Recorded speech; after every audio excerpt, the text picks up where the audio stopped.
Welcome. Mike, you've been around for a while. How have you worked with distributors in growing your business? I'd probably like to start off by saying that Caroline's presentation is probably going to be one of the most important presentations of this whole conference. Distribution is one of the biggest things and the most important things in terms of tourism product success. These are the guys that supply us with customers. And even though you may hear, there's a whole lot of different feedback that you may hear about the distribution sector of the industry, but it's the bread and butter. You cannot do it. It's bankable stuff. I mean, these guys are booking out sometimes 2 to 3 years ahead. So, I think so. From that perspective, they're an important player, and I think as the questions roll out, we'll kind of. So when you made that conscious decision to go out there and start working with these guys, what activities did you undertake? How did you meet them? How did you approach them? Well, the first thing was visitations. That was the biggest one, as Caroline alluded to. Going to their office, presenting your product. What they want is guaranteed quality, good high standard delivery of your experience as well. Because these are the guys that are caught out in the middle. So if you present a bad product, it usually comes back to you from them, but they're the ones that are going to get direct from the customer. So then their neck and reputation is on a chopping block as well. So visitations was a real big one for us. Constantly assuring and guaranteeing that there's continuity of product. Yes, we are going to run 7 days of the week or 7 nights of the week. Yes, whenever you put people onto us, we will promise to deliver exactly what we had said that we were going to deliver.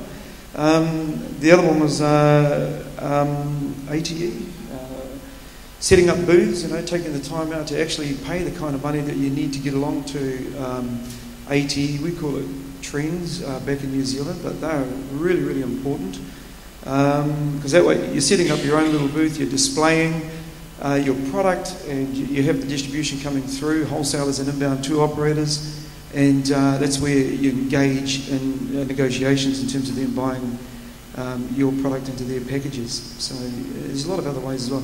Keeping in constant contact. All the points she made were so on the money, and it's endless work. It's tiresome work, but you can imagine from their perspective as well, they're kind of out front working really hard to survive. And for them to survive, they've got to have you on board with them. What about for Mills? Travel agents are obviously keen to get out and check out product, check out the quality experience, so that they can assess it for the customers they're working in various markets. How have you guys approached that over the years? Absolutely, yeah. I was talking to a couple of guys earlier on, and they said, the travel agents, we charge them to come out as well. Far out, man, we were just so not on. We don't do that. For Mills is such an important aspect of the promotion of your product. These guys have got to come and have a look to see, to make sure that the product is deliverable, to make sure it is up to the standard that you promised that it would be. Going up and visiting them at their office is the start of it. The biggest part is getting them to come down and actually have a look at the product, go through it, experience it. And then from there on, and it doesn't stop there, the Mills will continue to come because they are trying their hardest to sell on to retail agents, and so you'll get a flood of them coming through as well. And usually you pick up the attitude from the operators, another bloody free one, But I tell you what, you've got to consistently have that going. As I say, we put through 150,000 people last sort of 12 months. And I'd say probably about 70% of that is through distribution. So the Mills are right at the top of the line. If I could pay to get wholesalers, every single wholesaler and their frontline staff over to visit our product, I would do that. If I could pay that, it's big money, but because the turnover on the retail side of the frontline people who actually sell your product is quite high. So you're constantly got to be updating in terms of not only them selling your product, so they've got a clear understanding of it, but also you updating them in terms of new developments and pricing and such. Great. Okay, thanks for that.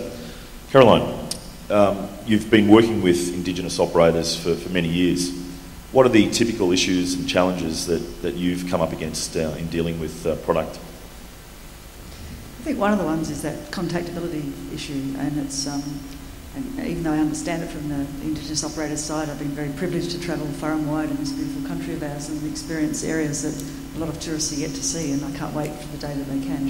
And I can understand the issues around contactability, but so that's one of our biggest challenges, is actually getting a response back from the operators sometimes. The other one is delivery, service delivery. We can have them, go for weeks on end without any negative comments, and all of a sudden, boom, something's happened. And the tourists don't necessarily understand that there's been an issue at home or within the community or something on that side of the family, and the level of service slips slightly. And it doesn't take long for a bit of negative feedback.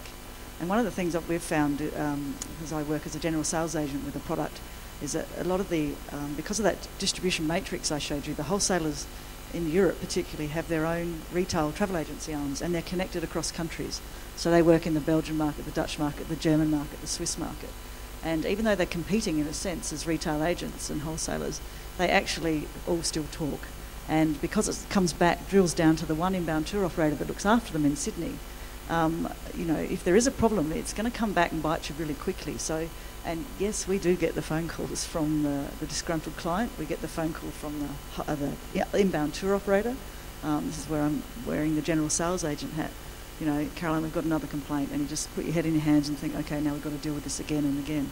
So it really is about, slipping customer service standards can be another issue. So it's about, as Mike said, you've got to maintain that level of service, that delivery, that reliability. If you're going to be there 7 days a week, you've got to be there 7 days a week. If you only are a part-time business, make it very clear you only operate a few days a week. That can then become quite tricky for people to sell. So there's things about that, just contactability and keeping customer service levels at their best. I mean, if you're not delivering a product, you'll get found out pretty quickly. And these days with social media channels and the likes of TripAdvisor, it's so easy to get your story out there as a consumer about the bad experience you had, and that can multiply, as we all know. Absolutely, but TripAdvisor can also work in your favour. So if you work it right, it's a great marketing tool for you.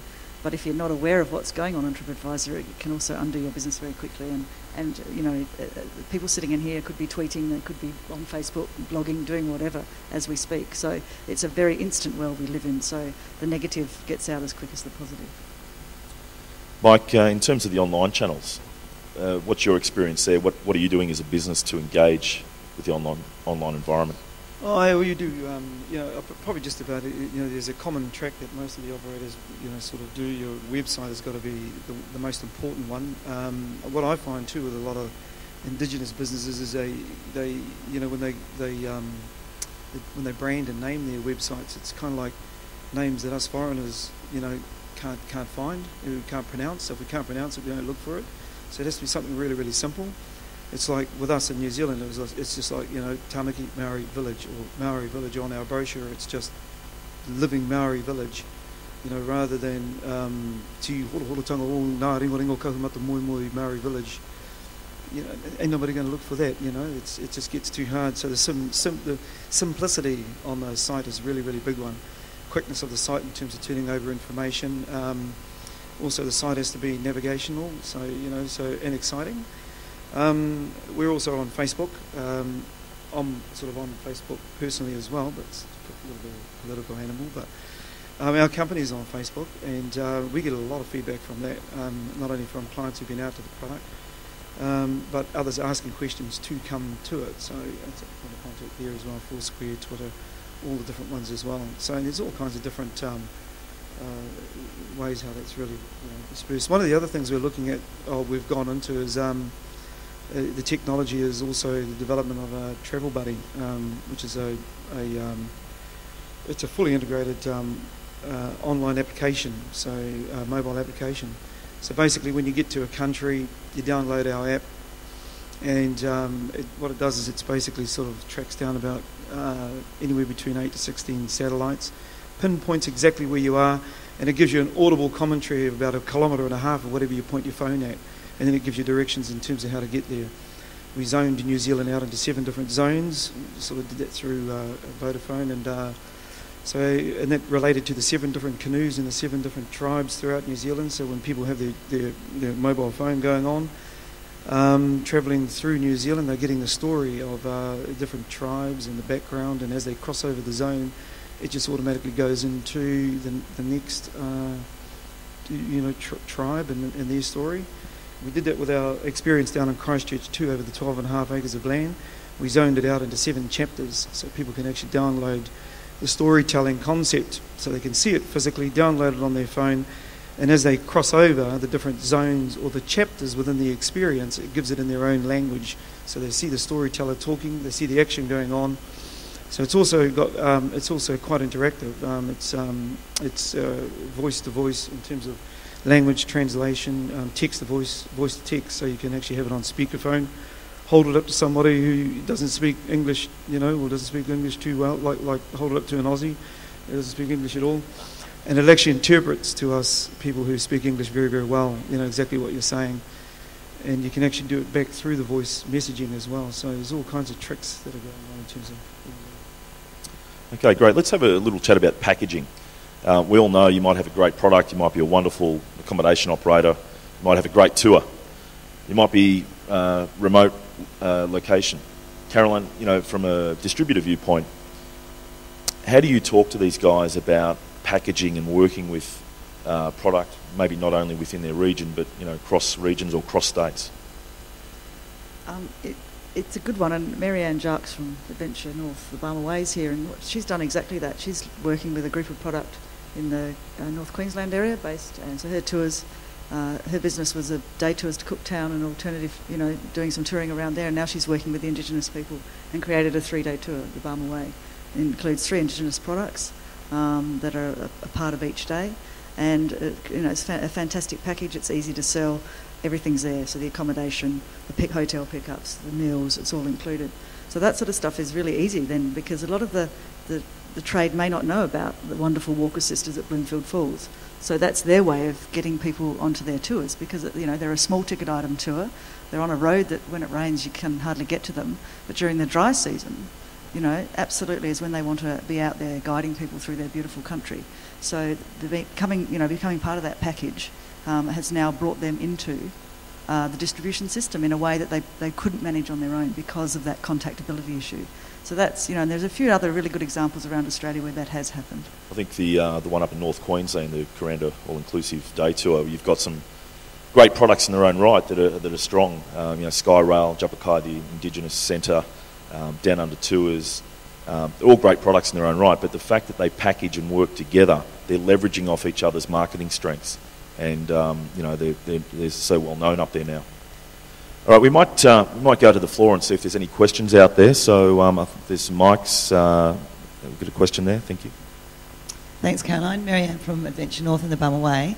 With that contactability, Caroline, do you have any solutions for, say, some of the small operators that are in the remote regions, like maybe having a message on their mobile phone saying, sorry, out on tour, but I think maybe they just need maybe some solutions that you might have. Absolutely, and it can be as simple as having an answer machine so that at least we can leave a message, or we do know where you are and when you'll be back from your tour. But ideally, if there's someone within the community or a family member that can be responsible for checking your messages while you're away, they don't necessarily have to answer the phone. They may have their own job and can't be interrupted during the day. But at least at the end of the day, if they can come by and check your answer machine or check your emails. There's a lot of operators that still don't, in remote areas, that still have unreliable email access. But it's about finding someone that can do that for you, or at least having an answer machine. It's amazing how many people who can't even leave a message to let them know that we're trying to contact them about a tour. And the more information you can provide back to us when we're trying to contact you, so that we do know, and then can send that message on to the agencies overseas. If we're letting them know, like the operator's on tour and they'll be back on Saturday, we'll be able to respond then that sometimes is good enough. But when we can't even leave a message to let you know that's really frustrating. The other thing is, in the Northern Territory they have the small tourism hubs. So that we're working to address that issue in Alice Springs, and here we've got the bush traders which are out there. They can take messages and operate and manage the diaries of some of the smaller operators, or even the bigger operators when they're out on tour. So there are ways, but it is just You know, it's probably not a great answer, but it's not the perfect solution that I'm aware of. Got another question there. Thank you. Hi, Caroline. Marcus from Tourism WA. I think this is a great session to have. I suppose my question is born out of personal experience of when I first joined the tourism industry with my operator hat on. And I was head of marketing at a small operation in the UK, and very small marketing team, very busy. I suppose our primary focus was the domestic market, but some of the language used in terms of the distribution system, once you get to retail agents and wholesaler, my first year in that operation, that would have been a whole different language to me, and one that I would have found very, very scary. And you've talked about how busy wholesalers and inbound tour operators are, and how busy us operators are. Have you got any tips in terms of how that link can be facilitated or made more, made more visible, I suppose? Because for many, I would think it would be quite a hard step in that learning process. And this, your visit, as an ITO now, this is great. You're visible to operators, but how can we replicate that out in the real world and make it easier for everybody? That's a very good question. Within Australia, we're very fortunate. We've got our state and territory tourism organisations, and generally within those organisations, there is a team that's dedicated to the international trade relationships. So it's important to find out who these people are. One of the first things you do when you're going into the tourism industry, and I know this is a little Australian-centric, but is to go to your state or territory tourism organisation, I'm sure in New Zealand as well, and talk to the international trade people within that organisation, because they're the ones that know the inbound tour operators, because that's their job, is to get them to South Australia, or that's where I'm from, get those guys, the inbound operators from Sydney and Melbourne, over to South Australia whenever they can, to take them on for meals and introduce them to the product. So it's a two-way relationship, so you go and introduce yourself to the state tourism organisation, get them out onto your product tour, because that's their job, is to learn about new product and build the relationships between the trade and the product within their state. So if you can get, and they should welcome you in. They should welcome you in, because each state and territory is trying to find new product, differentiate themselves from other states. Even though we market as Brand Australia, when people really drill down and look for something different, they might be driven by a particular experience in a particular area. So those relationships with the organisations that are funded to build those relationships between the trade and the product are really important. Okay, further questions? Yes. Hi, Carolyn. I was just wondering, can you just give us a bit of information about, non-Aboriginal tourism operators that are out there, and how Indigenous tourism operators are suffering from, that branding of labelling their tour Aboriginal? Okay, this is quite a hot topic around Australia, and particularly with some operators in my state. It's come up at meetings that I attend, and I'm not sure it's how we manage. And Jing Jing referred to it yesterday in her experience and for her year of research about people interpreting culture that isn't theirs. And there are issues out there, and I think Kakadu and Uluru-Kata National Parks have tried to address some of this by having their park, their guide training that people must do before they can guide in the park. But it is about educating the market out there that Indigenous stories should only really be told by the Indigenous people from that area. And Tourism Australia are doing a really good job with their Indigenous Tourism Champions program and working with the trade and educating the trade. So, it's some people are driven by cost, and unfortunately a lot of experiences with Indigenous tour operators in Australia are a high price point because of their remoteness and their accessibility. So even though when we're working with operators and looking at their competitors and the different prices out there, sometimes you just can't compete on price. So then, so customers that aren't driven by price and are driven by wanting that really authentic experience are prepared to pay a bit more. But there is an issue, and there's a lot of traditional owner groups that are starting to stand up and say, we do not want non-Indigenous operators interpreting our country and our sites. They need to engage with us and work with us. So I think that's going to be an ongoing discussion. And yet, yes, operators are Indigenous operators coming into the market or have been in the market for a while are continually frustrated when they come across non-Indigenous people interpreting their country and their sites. So I think it's got to be an approach. And South Australia is actually trying to deal with this issue at the moment because it has been raised by a traditional owner group in quite a key destination within South Australia, and it's becoming a whole of government response to their concerns and issues, and sort of interesting to see where that goes.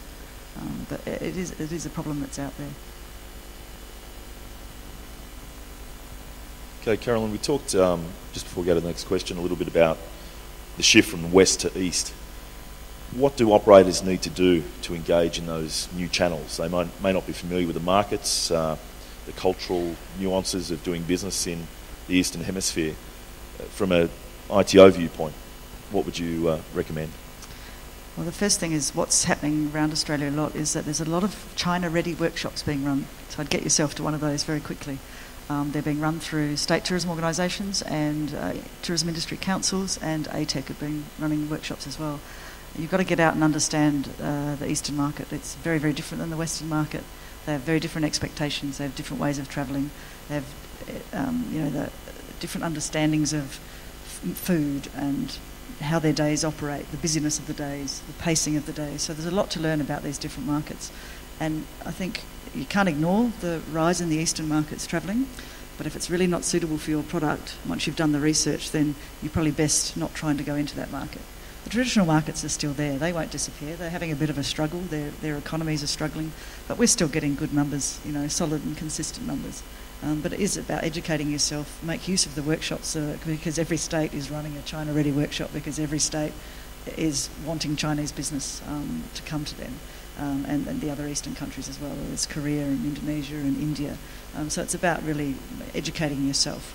And there are certain distribution partners that specialise in those markets. So use their knowledge, because they're the ones that will say, get them out on your tour, say, what can we do, what can we modify on our tour. I've done some work with the Tribal Warrior Association in Sydney. They run cruises on Sydney Harbour. We ran a one-day Chinese cross-cultural awareness workshop with the Tribal Warrior crew. We then went to a recording studio in Redfern and recorded their commentary that they have on the boat in Mandarin. And we had a lot of laughs because we said, whoever's pressing play on the recording needs to know when they've moved from the Opera House to Mrs Macquarie's chair to the Sydney Harbour Bridge, so that the right commentary is rolling out at the right time. But that was a solution that the Indigenous people of the Tribal Warrior Association and the Chinese guy that was doing the recording, they had to sit down and work that out. And so, there's things that you can do to prepare yourself if you're in a gateway destination or a destination where these customers are coming. Thank you for that. Next question, Wes? Gab, just on that last question, I think that's a really important issue, and if we're going to, at the end of this conference, there is going to be some sort of a Darwin statement, and I think that's an issue that needs to be carefully discussed and find it. We should come with some resolve about how we deal with that. My question is, I guess the elephant in the room is that we're in the biggest tourism slump that we've ever known, possibly. So, as a distributor or an ITO, what specific advice are you giving Indigenous operators about how we get through the next 4 or 5 years? Wow, I think I'd be in government if I could answer that question. One is explore new markets, I guess. Go out there, see where the tourists are coming from, and are you suitable for their market. And just keep refining your product, and stick with it, as best you can. People are still touring, still keep those relationships, look at building new ones, keep training your guides. And you're in a position where you're going to have your, fantastic accommodation coming online, hopefully next season. So, there needs to be a lot of work now, and I know that Nitmiluk have been doing a lot of work on getting that message out there. So you can't ignore your sales trips, you can't ignore any of that. You just got to, and yes, operators will disappear unfortunately because of this, but that's not restricted to the Indigenous sector. There's a lot of small operators that run the tourism industry in this country and in a lot of countries, and a lot of them are suffering and struggling as well. So it's just trying to minimise your costs, maximise your effort, and hang in there as best you can. Just on that a little bit further. Sorry, my name's Wes Miller from Nitmiluk Tours in Katherine, NT. in this sort of time, and you just said about minimising costs, is this the time to be spending more on marketing or less? No, that's It's an interesting, right. interesting point. That That's a very interesting question, and there are ways of doing marketing that aren't hugely expensive. I mean, the online world allows that, and if you've been smart and you've got databases of your agents and wholesalers, you can communicate through newsletters, online forums, webinars. There's lots of ways of doing your marketing and your sales training without having to get on an aeroplane halfway around the world and pay a fortune for rooms and accommodation and transport. So there are ways of, still trying to do good marketing without it costing you a fortune. But I think the important thing in the industry with the trade is if you disappear out of their view for a while, then they think, oh, is that mob still around? So you can't, not keep in touch with people, but you've got to find the most cost-effective way of doing it. Interestingly, after the GFC, talking to some of our members around the country, they upped their activities as their competitors went hid under the blanket, and they stole market share, and they've maintained that going forward. So, different operators have different views. Mike, any comments on that one? It's a big question, and the thing is it's both. You've got to look inwardly in terms of cutting back the fat. Because obviously, as you roll along with your company, you tend to, when things are going well, you tend to do unnecessary spend. And so, usually, what happens with tour companies, the first thing you do, is you start finding ways in terms of how you can streamline your product. The second thing is that you do spend a little more into marketing, but maybe into different sectors, like what Caroline was saying. You've got to remember there's also, like, in the market segments that we're working in as a company, this is our little company sort of brief I've got here. I've got a few of them I brought with me, but on one side I've got market segments, so there's top line market focus. These are the different market segments you could be attacking, Top line market focus, there's MIC or MICE, which is meetings, incentives, conferences and events. Education market is also another big one, although it's not a very big payer for us. The FIT market, local awareness campaigns, accommodation sales plans is the group series, IBO wholesaler, backpacker market, cruise ship market. There's just such a lot of different market segments that are out there. So with our company, we did both. We did cutback, and then we looked for new market. We also went on what we call a guerrilla marketing warfare, which is actually stealing market from competitors. Because within Rotorua product, for instance, there's 14 other products that are doing the same as what we're doing. And so you go into, guerrilla marketing in terms of doing just that. The unfortunate thing about like a global recession like this is that it causes a lot of the operators to go into price competitiveness or price wars, and that's the worst thing that can happen to an industry. Reason why? Less is invested back into product, and it's a natural transition. I think if you can hold in there, hang in there, I don't think it's as long as what you say it's going to be honest with you. I think the dynamics of the industry on a global basis has really changed, but when you look at the international figures, they're still up 3% on previous year's figures in terms of people travelling. What we've got to figure out is where they're going and why. Okay, we have time for one more question. Hi, I'm Mike. I'm interested in this travel buddy concept and the application that free and independent tourists can use and find more about the local area that they're passing through. Is it something that we should be worried about, in that people can no longer rely upon a physical person to guide them through these places, or is it something we should embrace with the rise of smartphones and online technologies? Oh, I remember the days before the mobile phone came in. Who would have ever thought that we'd be standing somewhere in the wilderness talking to somebody 1,000 miles away? And it was hard to embrace then. I kind of trying to figure out, did we all used to, when you see everybody out in the foyer there on mobile phones, in between breaks and that. And now, like Caroline was saying, we were probably texting, down Facebook as we're talking. But what did we do before that? We were all running to the phone booths. I don't know, So technology will always drive the charge. I keep a close eye on statistics in terms of numbers of people who use mobile phones. When you look at the use of smartphone and smartphones and the purchase of them in these major markets of ours, mate, they're increasing at a phenomenal rate. And as the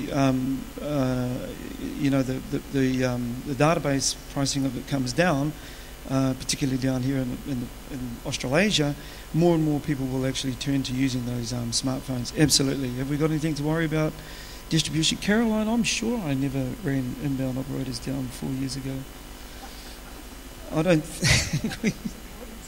Oh, no. That's my brother. We look alike.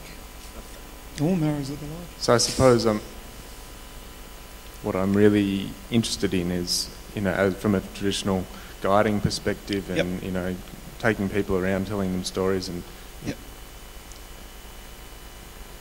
passing culture on. Yep. Yes, it's possible through smartphones, but it's then taking that revenue stream away. Yep. So it's changing the marketplace completely. I mean, it enhances it. One of the things we're looking at is like, how do we get the message across to people who speak in different languages? Like somebody asked the question, how do you adjust your product to a different market, like for instance the Japanese market or the China market? Well, instead of being so predominantly one way in terms of how we deliver our experience, we twigged it, changed it. What do Japanese like? They're right into kung fu, karate and all that kind of stuff. So we did more weaponry handling and warfare manoeuvres in our delivery of our experience, and they just went off, loved it, went like hotcake. In the sense that we're talking about technology coming in as far as the Travel Buddy is concerned, with our experience in Christchurch, it's really different because it's quite verbal. So you get a storyteller who comes out through the gates of time. She opens up a big book, and basically once, the year is now 1800s. Civil war has broken out all over the country, and all the sound effects come in, and as she turns the pages of the books, the characters come through the gates, so the people are actually meeting the descendants of the very character whose story we're following. Now, if you can't understand the language, you won't catch the story. You'll see the entertainment side of it, but catching the story is the most important part, and that's where technology really, really does help. And in terms of interpretation of land, we zoned New Zealand out in 7 different sections right throughout. Imagine people say they sit these things on their car and it plugs into their existing car speakers, and they're getting a full-on commentary, in the surrounds of their own car with their own family. With it also, we're able to really, track. So as they're sort of coming down through the country and going through the different zones, we can see, once they turn on, and download our application, we can see where Travel Buddy 3457 is. And we send them, personal message. Hey, how you doing? How's the kids? Is everything okay? I saw you went to the ice cream shop and bought, the Hokey Pokey ice cream, man. How'd it go? So it's kind of like, it can be Big Brother scenario on one side. On the other side, it's kind of like, hey, somebody's watching over us. Maybe, I don't know. Okay, we might need to leave it there. I think some of the important messages that have come out of the session, though, is if you want to grow your business, you can't avoid working with distributors. They play a very valuable role in assisting you grow your business. Importantly, from new markets, and we've talked about the shift from west to east, I think you do need to have a diverse portfolio of markets that you're active in, and very much a multi-channel approach. You need to engage with online operators, traditional inbound tour operators and the like in order to grow your business. So if you can all join me, and thank you, Mike and Caroline, for sharing your experiences this morning, and enjoy the rest of the day. Thank you.